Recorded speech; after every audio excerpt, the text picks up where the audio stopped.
welcome. I don't think it's going to be a fire drill tonight, but if there's any disaster, then just make your way down to the doors through which you came in to the meeting this evening. Right, we look at the agenda then. First of all, apologies for absence.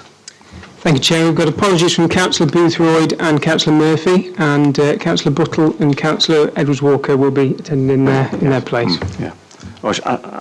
Apologies, I forgot to introduce the other people on the top tables. Councillor Peter O'Brien here, who's Vice Chair of this committee, Tommy Shaw, who's the Democratic Services Team Leader, and Helen Mitchell, who's the Monitoring Officer and also a Director of Corporate Services. So, So, right, we go on to public participation.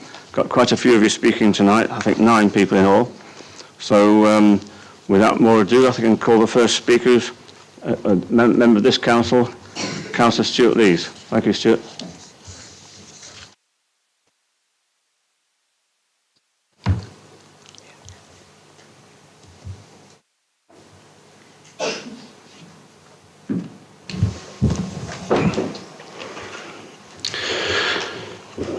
Thank you, Chair, for allowing me to speak this evening.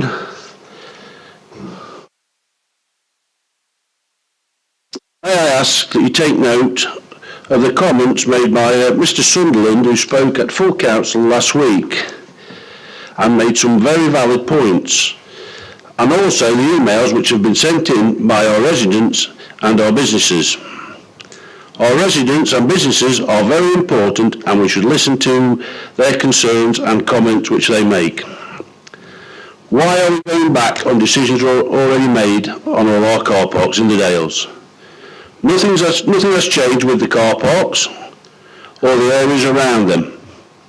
Effort should be put into looking for a plot of land, not car parks. To end, the land on the A6 at Holmesford is ready to go, even without services, as the travellers have no services where they are already located now and have been happy for there at least 2 years. Thank you. Thank you, Stuart. I should have said at the beginning that you have 3 minutes, and I'll remind you when you've got 30 seconds remaining. So next speaker is Councillor Sue Hobson, another member of this council.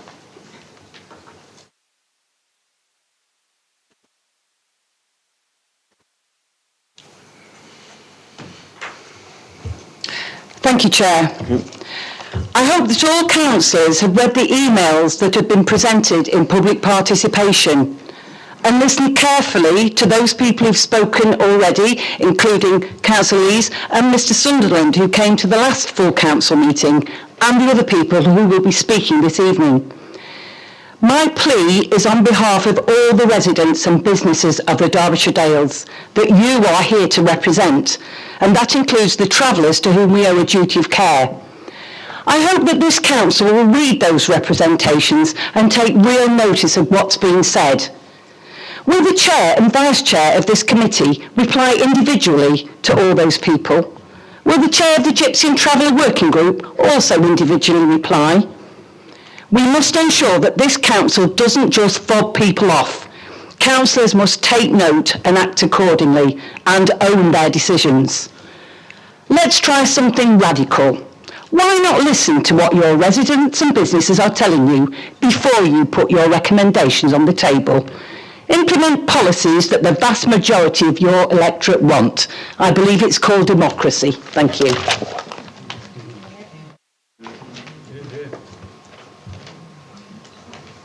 Next speaker is Councillor Denise Brown, Ashbourne Town Council. No? Is Denise not here? No. Right. She might be late. Right. Okay. Traffic issues. Right. I can understand that. Yeah. Right. Next one on the list is Councillor Louise Moran, Matlock Bath Parish Council.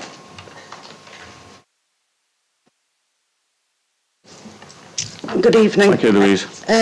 Matlock Bath has a tradition of welcoming all comers, be they transient or more permanent. But that welcoming spirit has been taken advantage of and exploited. We have hosted this traveller family since 2020 with only a brief reprieve. They are housed in an environment totally incompatible with their needs, as is true of all car parks they've been accommodated in. No running water, no electricity, no privacy. Accommodating people in a car park contravenes basic human rights. Currently, the family reside in the only coach car park in Matlock Bath and occupy the whole coach park. Matlock Bath attracts a significant proportion of the tourists to the Peak District, and 809 coaches visited in 2019. The number of coaches that visited last year was 0. Taking a conservative figure of each bus half full at 25 occupants and a spend of just £5 per person, that is a loss of 20,225 visitors and £100,000 lost income to businesses. A Steam report shows a spend of £38.90 per day tripper, and that figure gives a loss of almost £790,000 to the local community. Coaches can no longer come to Matlock Bath due to lack of parking, and this is of serious detriment to the local economy. The suggestion of moving the family to Temple Car Park needs to be rethought. The family previously resided there, and there was vast numbers of incidents of antisocial behaviour, a large proportion of which involved children. This presents a safeguarding issue for the primary school. The conditions for the family will be worse, with less privacy due to the layout of the car park. And the reduction in car park spaces will simply be moved from one end of the village to the other. Matlock Bath is always a gracious host and never engaged in nefarious activities to chase the travellers away. This goodwill has been stretched to breaking point, and Matlock Bath has had enough. We are prepared to take our turn in hosting the family, but this must be outside tourist season, and others must also do their share. Thank you.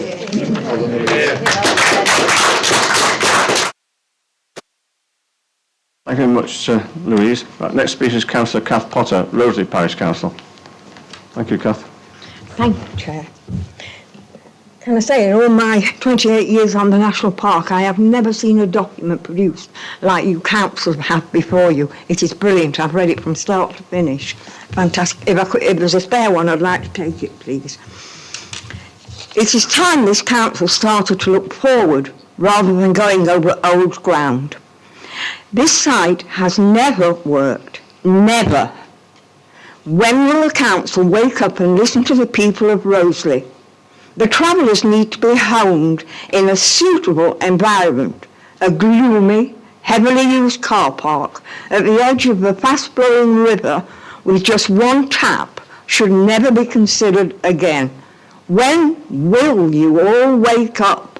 And neither do I appreciate a situation I encountered when I went down to brush away detritus prior to an area being used heavily for sporting purposes the following day.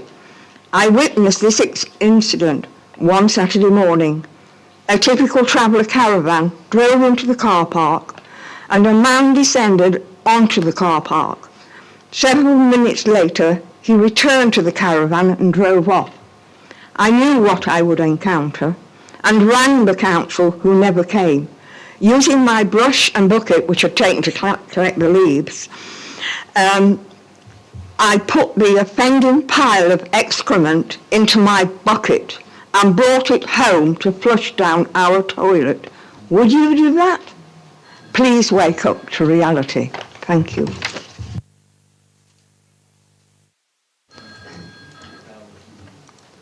Our next speaker on the list is Councillor Christopher Vivian, Matlock Bath Parish Council. Thank you, Christopher.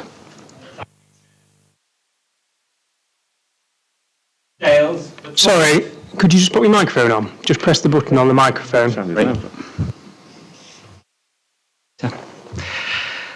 Thank you, Chair. Here we are in Derbyshire Dales, our tourist, farming, landed district and community, where travellers join us here too as part of our wider community. Of travellers, some have residential history and family in the district, others want to travel through. Matlock Bath, a largely tolerant and fair-minded community, has a long history of accommodating and hosting travellers. DDDC's review of estate and the previous tolerated sites has not yet been formalised or agreed, But it is apparent, though, that the review is considering alternative locations for traveller accommodation in Matlock Bath. In the short term, the station car park accommodation to extend possibly to Temple and Artists' Corner car park. This would challenge the village. Matlock Bath is a small, tight valley with only 2 steep streets off the A6. With only 750 residents, a mere 1% of Derbyshire Dales population, it has 2 main car parks and a third at Artists' Corner. And yet this small village punches its weight enormously in the district. With the Heights of Abraham and Gulliver's theme parks, 8 weeks of illuminations and fireworks, the famous full fooderies and chipperies that feed the Peak District, Matlock Bath hosts 1.1 million tourists, official figures, thereby alleviating other villages and towns of being over-touristed.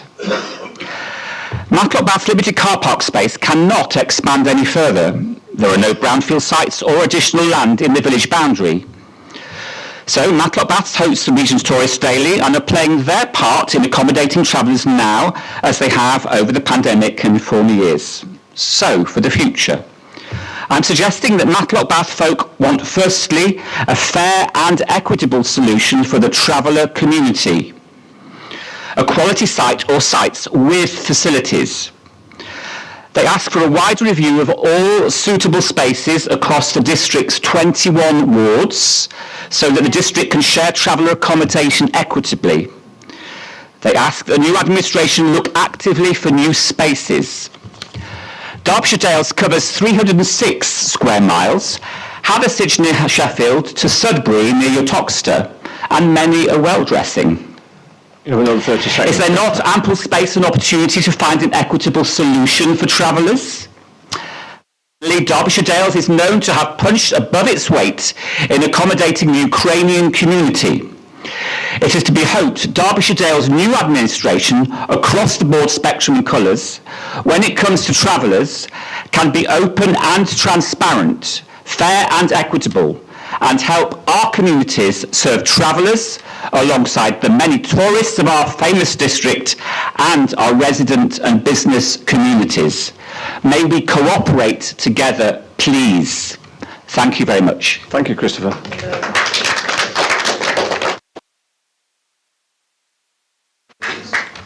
The next speaker on the list is Anne Smith, local resident. Is she here? No? Right. On to Rupert Pugh then, of the Heights of Abraham. Thank you, Rupert. Good evening, everybody. Reference agenda item 5. I understand as a district we have a responsibility towards the 2 traveller families. However, I don't understand why we are repeatedly putting these 2 families into unsuitable locations which actively pitch the families against the local community and members of the public wanting to use the much needed car or coach parking facilities. This must be very unpleasant for the 2 families and contribute to their well-documented antisocial behaviour. For Matlock Bath residents and businesses, to put it simply, this is a social and economic disaster. Blighting the village, affecting house prices, everyday life, reducing employment and inward investment. The loss of coach and car parking is having a profound detrimental impact on the businesses throughout the village. Car and coach parks, especially those in Matlock Bath, have inadequate capacity. And therefore it is totally inappropriate to reduce this further and create additional congestion on the road networks. I would ask you to please start to properly consider and quantify the social and economic impact on your taxpayers when choosing a suitable site. Thank you for listening.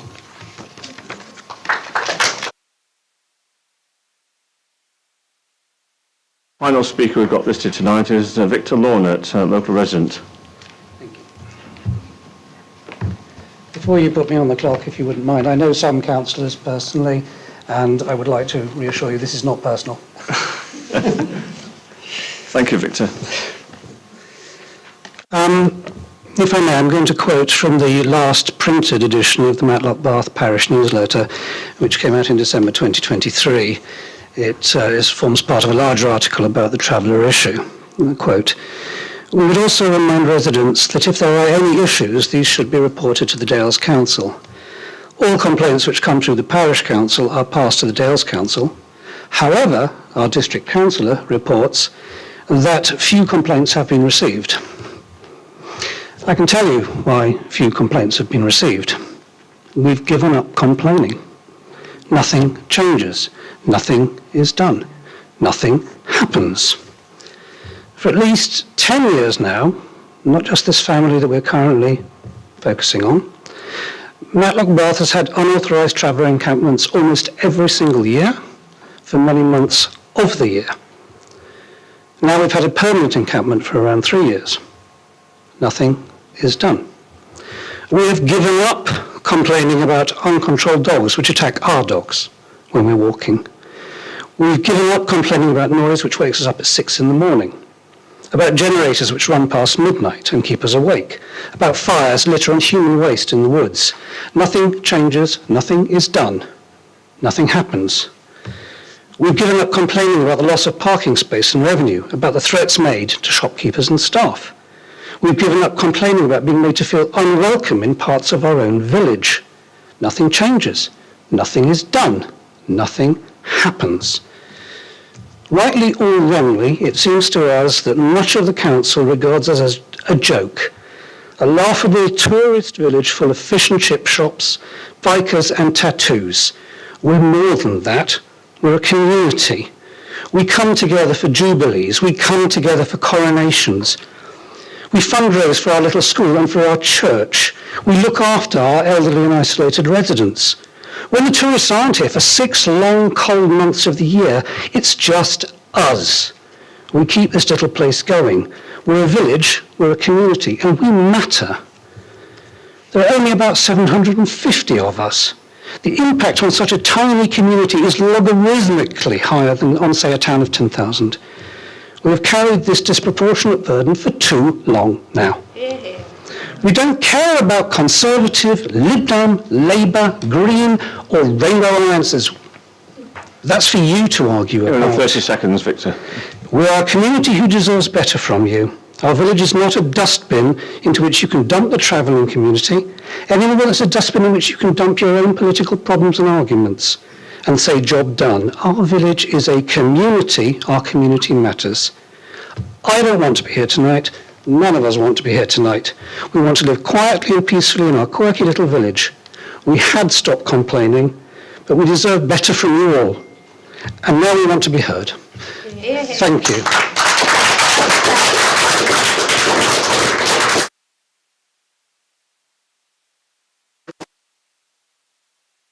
Yes, thank you very much. We're now going to item 3 on the agenda, interest. Have any members got an interest? I suppose we've all got an interest in a way, but any specific interest? Yes, Councillor. I volunteer at St Joseph's Primary School in Matlock, where I teach one of the traveller children. Well, thank you. Any more? No. Right, we're on to item 4. There have been no questions submitted by members to the meeting tonight, so we'll go straight on to item 5, which is the one you've come about, or we've asked questions about, or made statements about, I guess. So firstly, can I thank our speakers this evening and those who've taken the time to write to the Council on this matter. Your views will certainly be considered.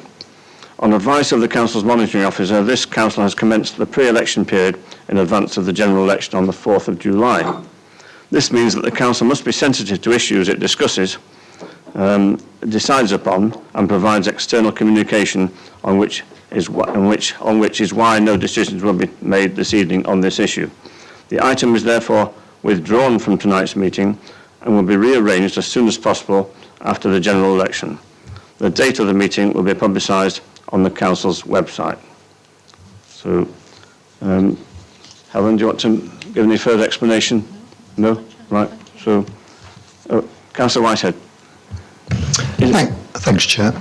So I'd kind of just like to, first of all, express my thanks for my community coming to speak so articulately and clearly, and I hope other members and the council have heard their voices.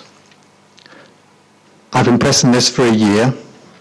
I do believe we're making progress, but the progress is far too slow. So, once this period is over, I fully expect the council to reconvene this meeting at the earliest possible moment.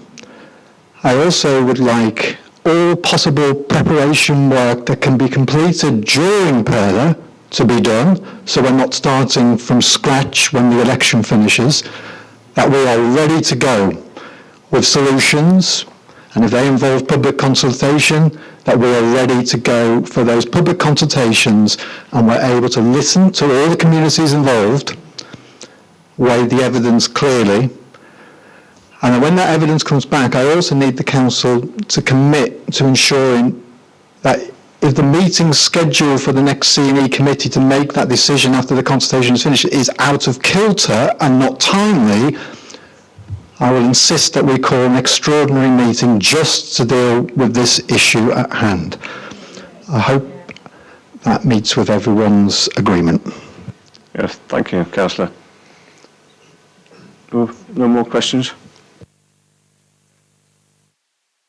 And finally then, go on to item 6 on the agenda, which is the future of Monsell public toilets. But again, the papers are to follow, and therefore we're not discussing it tonight. But an urgent decision was taken on the temporary operation of Monsell toilets only yesterday to allow for important works to be undertaken. The decision is on the table for members and is also on the Council's website. A member decision on the future of these toilets will be taken at the full Council meeting at the end of July. Can I therefore thank everyone for their attendance this evening, and all of you hopefully have a safe journey home. Thank you for attending. Thank you. Short and sweet.